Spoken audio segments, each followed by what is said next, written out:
बंदर और टोपी वाले की कहानी। एक समय की बात है, एक गांव में एक व्यापारी रहता था। वह अपना पेट भरने के लिए गांव-गांव जाकर टोपियां बेचा करता था।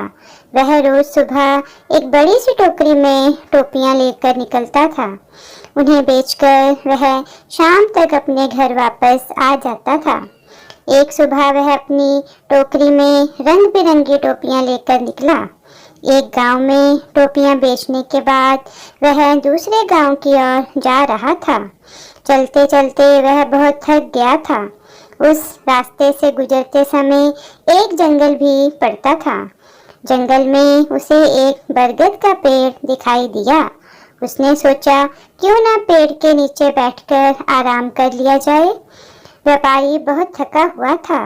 उसने टोपियों से भरी टोकरी को नीचे रख दिया। उसके बाद व्यापारी गहरी नींद में सो गया। जिस पेड़ के नीचे व्यापारी सो रहा था, उसी पेड़ पर बहुत सारे बंदर रहते थे। व्यापारी के सोते ही बंदरों ने उसकी टोकरी पर हमला बोल दिया। बंदरों ने रंग बिरंगी टोपियों को लेकर खेलना शुरू कर दिया।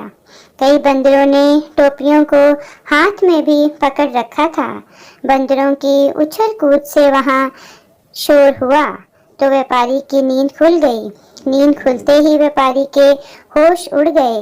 उसकी टोकरी से सारी टोपियां गायब हो चुकी थीं।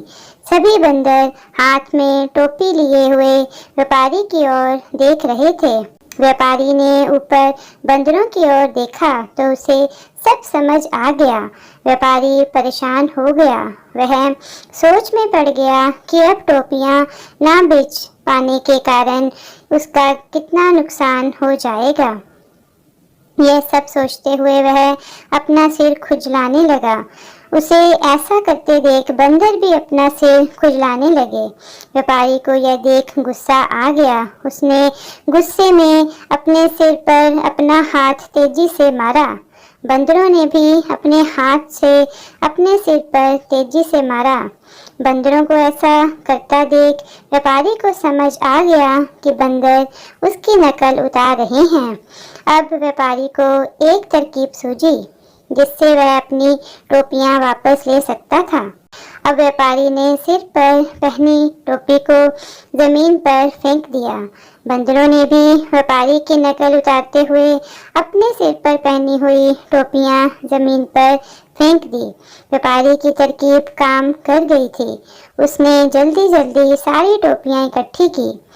टोकरी में सभी टोपियों को रखने के बाद व्यापारी वहां से तुरंत उन्हें बेचने के लिए दूसरे गांव की ओर चल दिया। इस कहानी से हमें यह सीख मिलती है कि परिस्थिति चाहे जैसी भी हो, हमें घबराना नहीं चाहिए। हर हाल में हमें समझदारी से काम लेना चाहिए। धन्यवाद।